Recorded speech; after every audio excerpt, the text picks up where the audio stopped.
Thanks. Hello? Oh, there we go.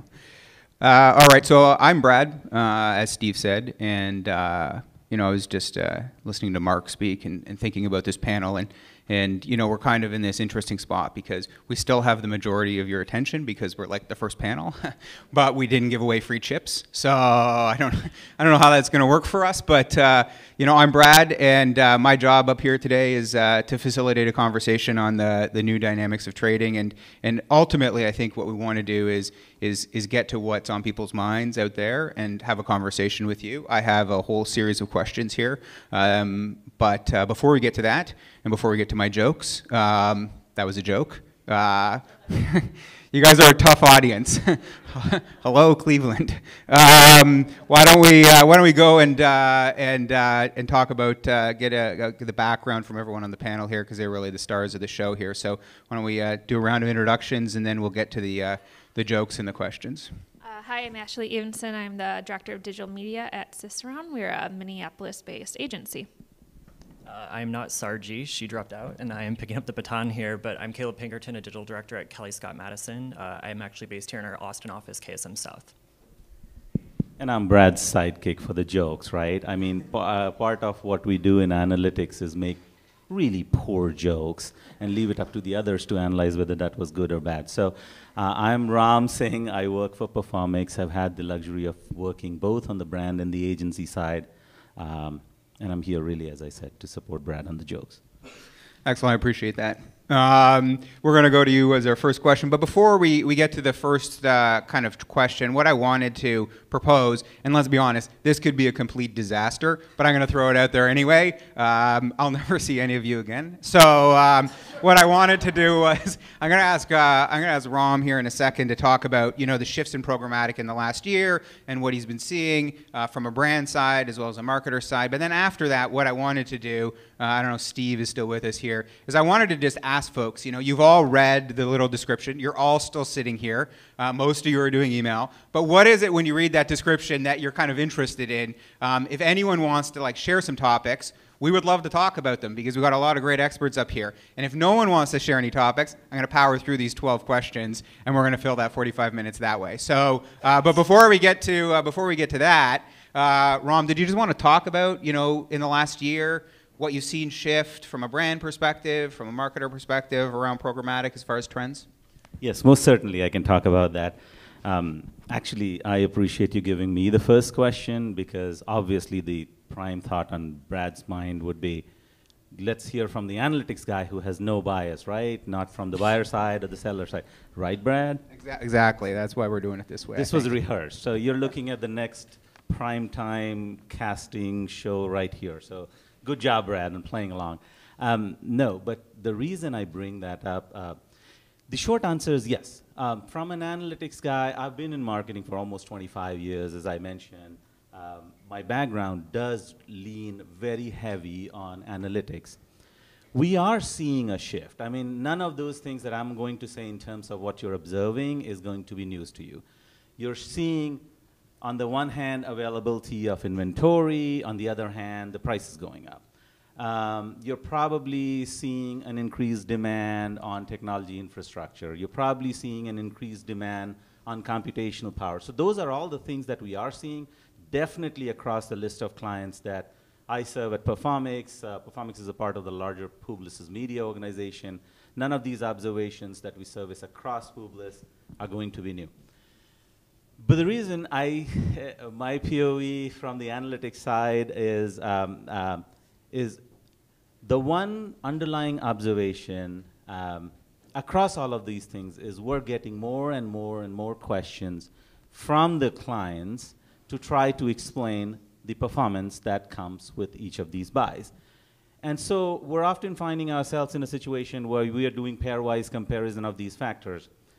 What is the inflection point of the increase in price versus the quality of these spots that are being running? What is the inflection point for quality versus availability? Where does it balance out between transparency when you're using things like header bidding or actually any kind of priority treatment, whether it's programmatic direct, whatever you engage in, what's the inflection point for being transparent in the buy, and how does that translate to performance? So we land up doing a lot of modeling and analysis to answer those questions. All these observations are correct. We do see an increase in price, but that doesn't necessarily mean that the clients are shying away from it. They basically ask us, can you explain if this increase in price or this increase in availability is actually contributing to the performance? So our POV technically has been, we've been servicing these brands with all those combinations that I was talking about, doing log level analysis, doing deep modeling, trying to explain that. Why it makes sense, and in situations why it doesn't make sense. What is the value of getting an incremental impression from a premium buy versus a not so premium buy? These are the kind of ways, let me pause for a second to see if I'm actually going in the right direction. These are the kind of ways we're answering the question. The observations are not dissimilar, but our approach to trying to answer that question is where it's helpful. Yeah, I suppose before I ask folks, one of the things, Caleb, I know we talked about, and it would be interesting to hear your perspective on it, is, you know, Ram talked about kind of increased inventory, possibly increased prices, and justifying those. And obviously, we know header bidding has been around for a while, but is becoming more popular. You know, are you seeing those two kind of things tied, exposing better inventory, you know, first price auctions, header bidding becoming more popular? Any thoughts on that? Sure. I mean, I think header bidding is becoming more popular for really two reasons. One, publishers are able to actually see the value of their industry now, or their inventory. They understand what people want to pay for it. In the old model where it was waterfall bidding, they kind of had to choose to prioritize one thing over another before they saw other bids for that same ad slot. Typically that started with the direct IO and then kind of went on down from there. Header bidding actually brings a unified auction where they can now see, you know, any bidder that's going for that ad impression, what they truly want to bid, and they take that price, not you know, whatever they had prioritized originally. From a buyer standpoint or an agency or advertiser standpoint, we're now getting access to more premium inventory because we're able to bid on those more premium slots that used to be set up for direct IO buys at the point that that ad impression is becoming available for us to bid on.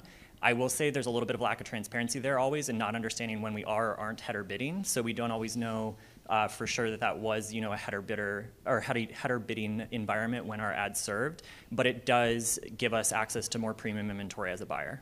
Yeah, and just to piggyback on his comment, as both of us are buyers, and during our panel prep, you know, we've had a lot of similarities in that aspect. It's kind of interesting. 2 years ago, I was on a panel here at Media Post about, you know, heading bidding and how that impacts buyers just 2 years ago. And at that time, it really hadn't impacted buyers at that time. Fast forward a year and a half later, with first price auctions that came, you know, into play, that's when I actually did see an increase in our bid CPMs at that time.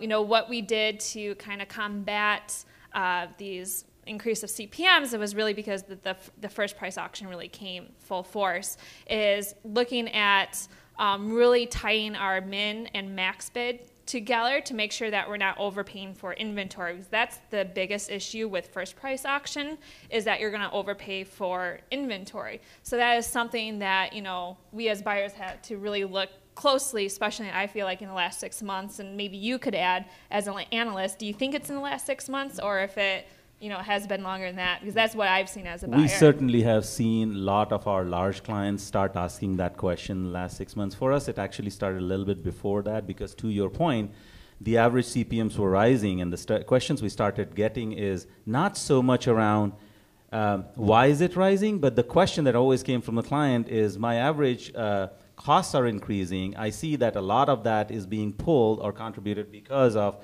programmatic buys that you're doing. Is it actually justified? Those are the kind of questions we started seeing, and I think you're absolutely right. I would say for us it was about 9 to 6 months ago. So my question, just listening to this, is if my costs are going up, is it justified? So where you're seeing and where you're working with brands and they're paying more, you know, are you able to track it back to performance? Is it worth paying more? Are they seeing the results in the bottom line? I mean, Mark up here talked about, you know, really tracking it to sales. and using that type of methodology to make sure he's justifying the monies he's spending, but also the more money he wants. When we're having that conversation with our clients, the brand side, are we able to actually draw that connection between increased CPMs due to header bidding or first price auctions and the outcomes that they're driving?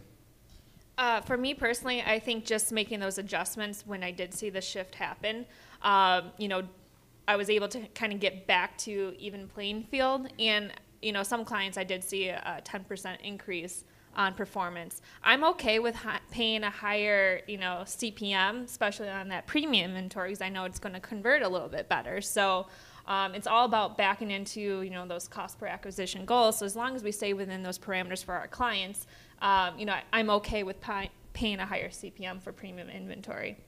Yeah, I think if you have an online conversion you're going after, as long as you're focused on the front end, the correct front end metrics, you can tie that back pretty easily. I mean, Pop Chits, Mark, you talked about, it's a little harder in the offline space, but there are ways you can get around it.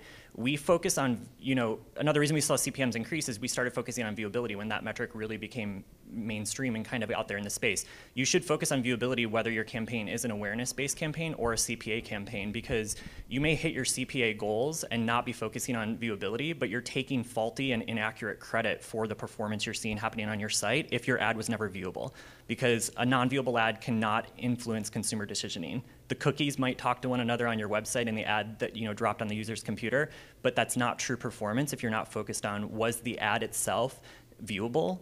And then you can start focusing as well, was it in a premium spot based on the performance metrics you see first and foremost from the ad being viewable. And I'll third or fourth that opinion. I think the one additional point I'll make, I won't repeat what my colleagues here said. That's absolutely the case. For us, for our clients, some very, very large clients, we've run literally war rooms going through 7-8 days of doing nothing but log level analysis. See the smile on my face, and I also hear you guys going to sleep, so I'll stop right there.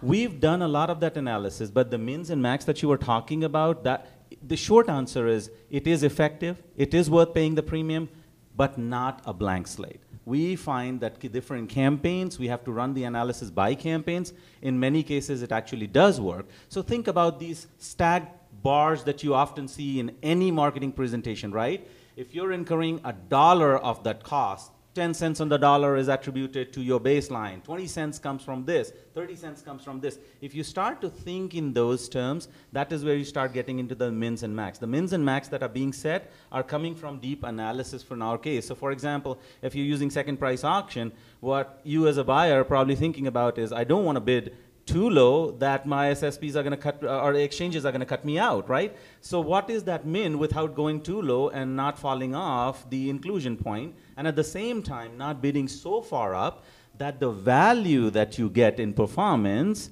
is undervalued by the price increase? So long way of saying it absolutely works. It absolutely gives you better inventory that you didn't have necessarily that level of access to before. But without doing that cutover analysis that I was talking about, the mins and max that you are setting could misfire. Go right ahead. Oh, yeah. And I may be stealing your thunder. And there's no thunder to steal. I was going to make a joke. All right.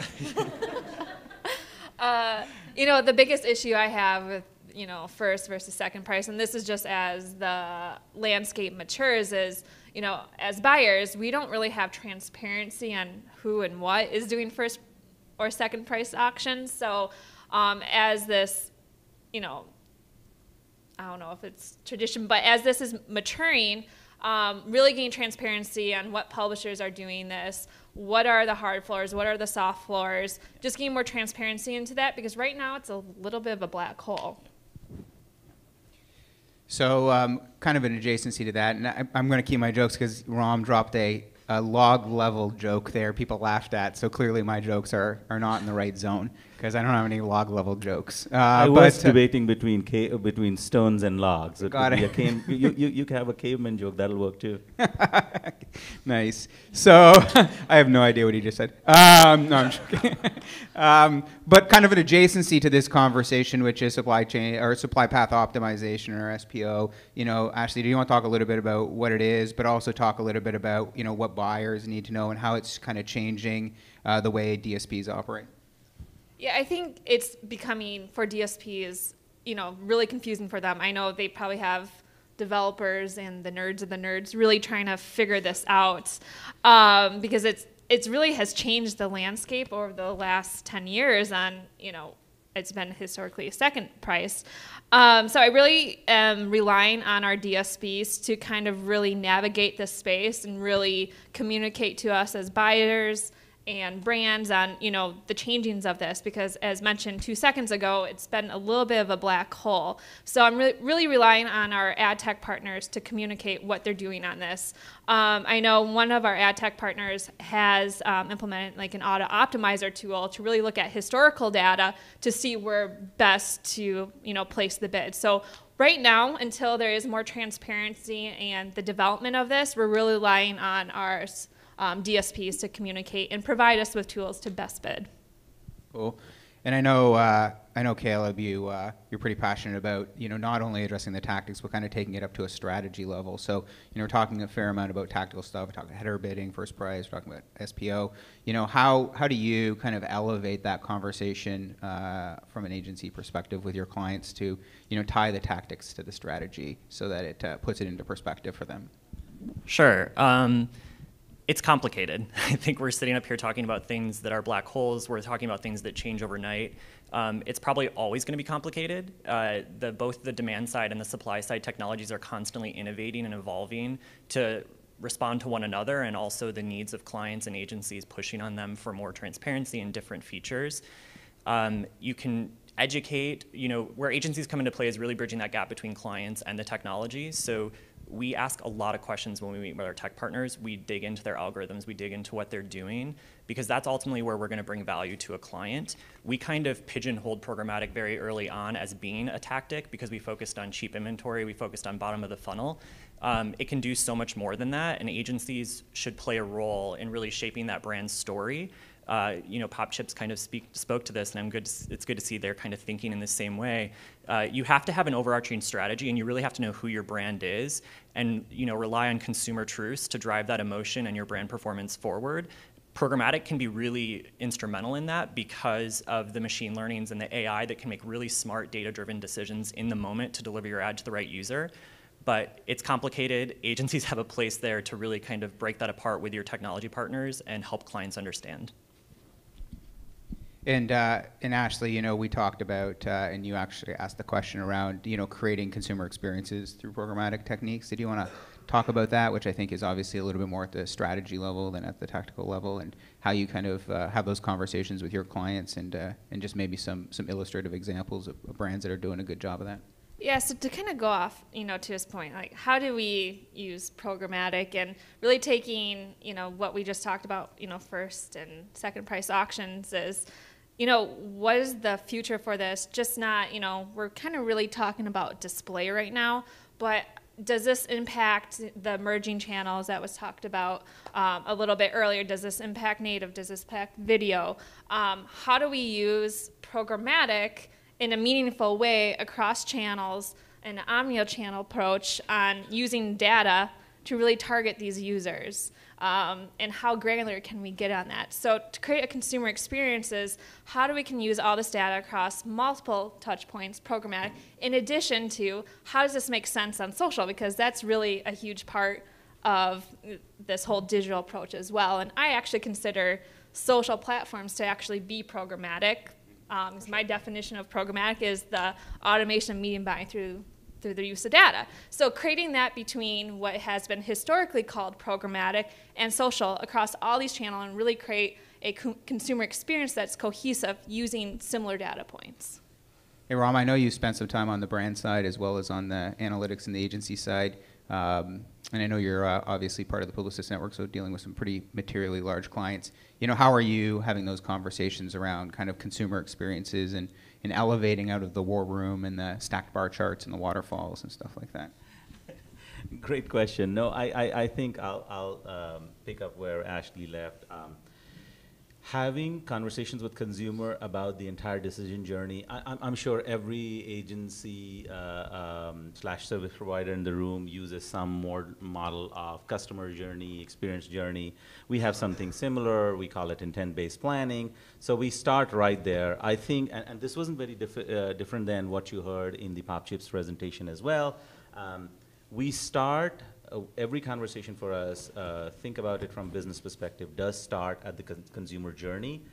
We try to understand what are the different intents and what are the motivational triggers that move people forward in the funnel. Once we do that, clients are a lot more receptive to be able to say, okay, if I'm trying to draw somebody in the funnel, these are the tactics you would use. If I have somebody in the funnel and I'm able to isolate what is the underlying trigger, then you start talking about conversations becoming more one-on-one, personalized conversation.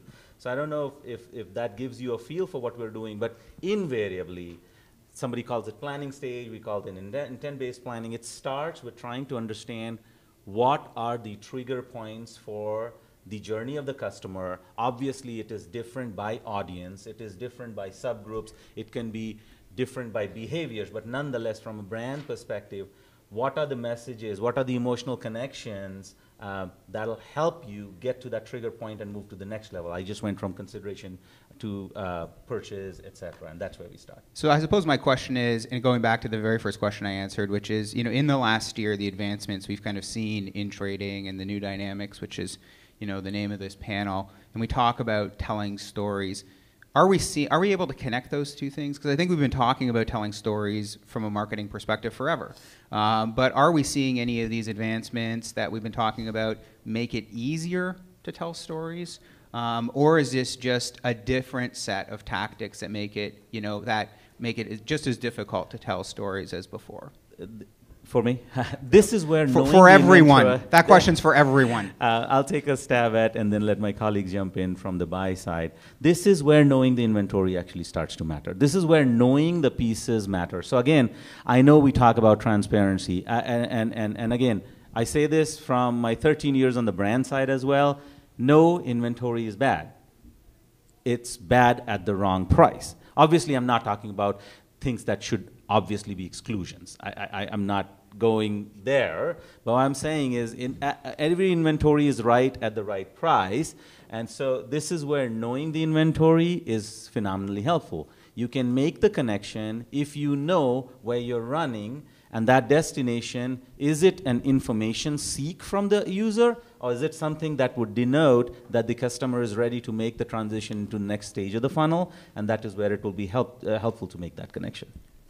For me, and kind of the story is really understanding, you know, what are other channels as well, because obviously I'm so, you know, in the weeds in the programmatic standpoint, but as a team at my agency, we are really, as a team between social and search, and really understanding the whole picture. If we are seeing, you know, social performing and not quite so, you know, you're not getting a high viewability rate in video or display, you know, are they converting better in social? So what are the learnings from there? So for me as a buyer, really understanding the full picture of the funnel is what's helpful in creating that story message and insights for our brand clients. I think programmatic helps you, especially when you have the client first-party data, to understand where you have interacted with the consumer at one point throughout the journey as well, and then being able to connect those pieces. If you go back to your consumer pathing and how you want to tell the story to the user, if you can know based on your first-party data you've exposed them to your video here or your display there, you can start following them, Big Brother, around the you know, around the internet to continue that dialogue. Cool. So we have a few more questions I have stacked up here, but is there any questions on this topic folks want to ask this esteemed panel of experts before we hit our last few questions here? Come on, there's got to be one question. Come on, thank you very much. Whoever you are, thank you for asking a question. Megan, VSA Partners, a full-service agency out of Chicago. Ashley, you were just touched on it a little bit. I'd love to understand how your team works seamlessly across all the functions of planning, buying, optimization, and then the different disciplines of the buyer being an SEM only or social or programmatic display. Kind of how does that ride out? That's a great question, and it's not easy. So we are put into pods for each of our clients. So this client has a pod. They have a social strategist, a programmatic strategist, and a search strategist.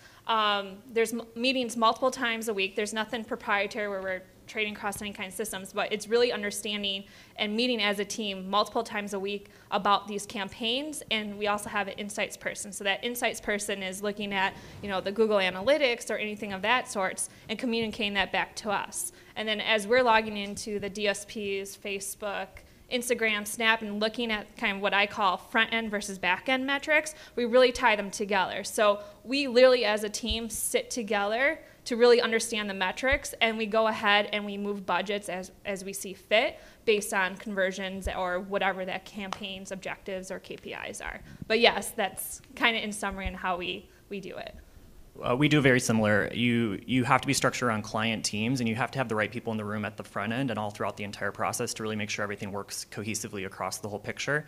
I think what we've seen you need to do is really break down the fear around programmatic so that they understand, kind of what it actually can do and how it can be used, and not, be kind of scared to approach it. So you have to get the right people in the room and educate them on that so that the strategy pulls through every piece of the puzzle. And you have teams, we're trying to build unicorns here that can really think about strategy, understand the tech, and dive into analytics. It's hard, but you have people, we structure our teams so that we have people that kind of touch each piece of that, and they're not siloed in separate floors, separate departments. They really are structured around the client. And I'll add one more piece to it, from a very similar structure from an analytics perspective particularly. So like my colleagues here, we also have structures, pods, where we have dedicated people assigned to accounts. What we do additionally on top of this is we have something called an analytics sandbox. What we do is that's a joint pool of resources. We do have dedicated analysts to the different accounts, but we also create this sandbox, which is essentially a bunch of analytics folks spending time in the sandbox looking for solutions that would, bear with me for a second. So for example, on the strategy side, if you're trying to do audience, I'd say, what are the different models? Should I be using a factor model? Should I be using different forms of clustering?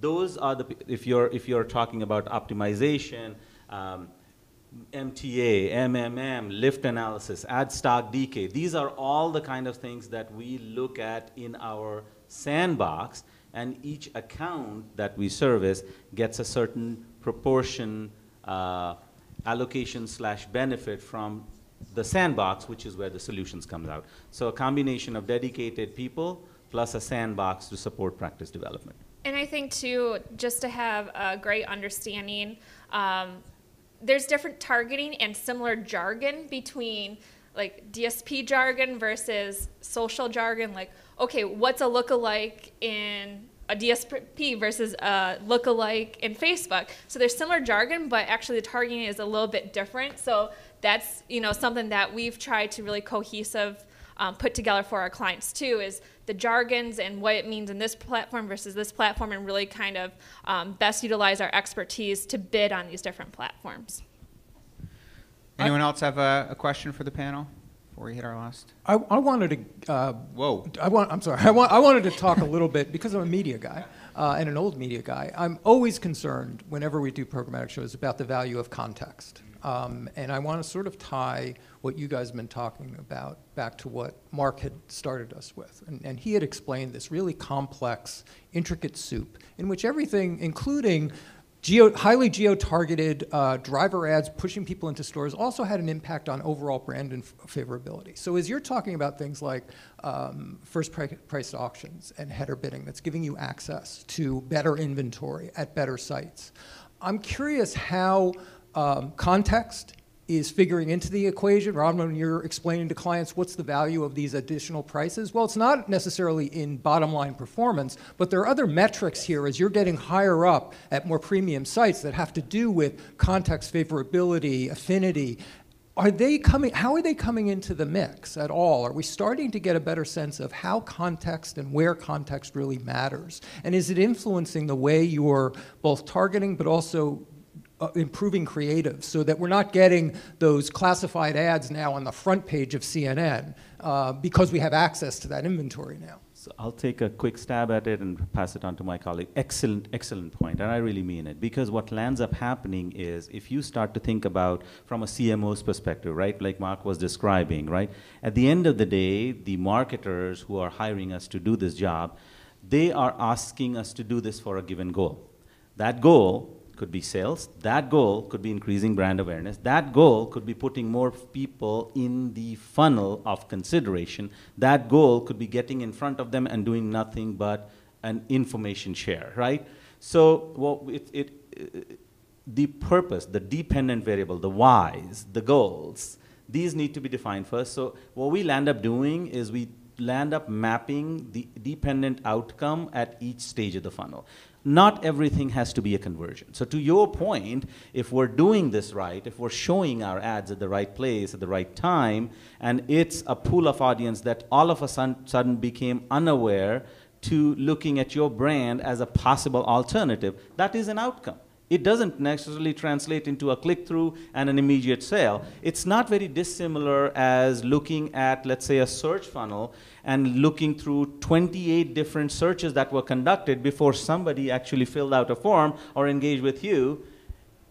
That doesn't mean that the other 27 terms that led to that final conversion were not material. So to answer your question, at least from the analysis perspective, we try to map out what the goal for that particular campaign or that exposure is, and it could be any of the above that I said, or a combination. We also do imputed KPIs. So that is where we track down to, we sit down with the business owner to be able to say, if we're running this and we're trying to bring more people in the consideration set, this is what the goal is going to be, this is how we're going to measure our success. And in each of those stages, we then discuss how context matters. If it's informational in nature, you probably can go with the top 2 most influential points that will burn an impression and make your relevancy be known.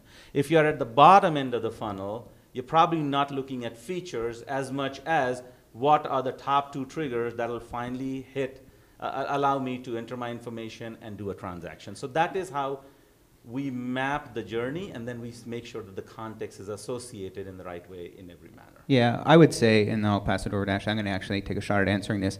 I would say it's always a red flag when you start to chat with a client and there's a team that's worried about brand and there's a team that's worried about lower funnel conversion.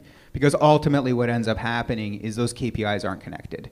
And I think that brands that are winning are viewing, specifically in digital and programmatic, that funnel is a very connected journey, and they have KPIs that start at the very top that end at the very bottom. I can't tell you how many times I've been in conversations, in fact just yesterday, with very, very large clients that have a brand team that have one KPI, which is completely different than the acquisition or the lower funnel team that has another KPI, and then you ask them to connect those KPIs and they actually can't. And in my mind, what that is as wasted money. Because at the end of the day, you want to create a great brand experience and a great brand connection with consumers to sell something. Like that's what we're in. We're ringing the register here, right? So you can have an unbelievable brand that doesn't sell anything, and you know what you end up becoming? Blockbuster. So I think at the end of the day, we want to figure out how to connect to those KPIs. And I would say that although it sounds like it's pretty basic stuff, I would say a lot of brands are still pretty far away from that. And the KPI conversation, as well as just the organizational structure conversation, I think in the digital and the programmatic space there's still a lot of movement to make that as efficient as possible and make sure that every dollar spent is not only creating a brand experience, because you can't separate these two things, but also ringing the register. I think it's organizational, I think it's process-based, and it's still a mess. But Ashley, you had some yeah, thoughts and just to really second the two of you is you got to walk that line, awareness versus, direct response. And being in digital media for 12 years now, I've been so focused on, on a DR model, and now with these different channels coming into play, that even now working in the out-of-home space, doing that programmatically, is communicating to a lot of these clients that, where digital has been so historical, direct response, how do we bring in these awareness channels and to give attribution to it? Like, okay, did we see lift on here from these certain channels and stuff? So it's the line that we're always walking is, okay, if you want scale, that's going to be awareness, but you're not going to see a direct click through. So it's how we move away from, last click attribution. And I know that's been, something that's been talked about for quite some time, but a lot of brands and marketers are still looking at last click. So we got to walk that line and figure out, proper attribution. I would just add maybe a little different.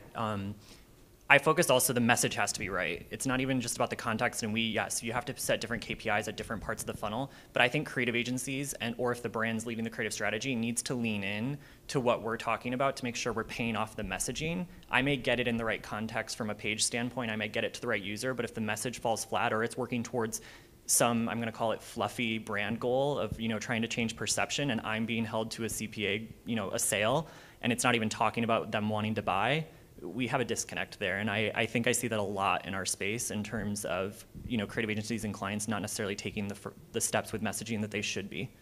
And that too kind of corresponds to the landing page experience. Yes. Like the creative has to match the landing page experience, or you're going to have a high bounce rate and conversions will drop. So I don't know if there's any other questions. If folks have questions out there, we can fire it up. If not, I'll ask one more question of the panel. We got a question here. Yeah, right in the middle. Yeah. No problem. First time caller, long time listener.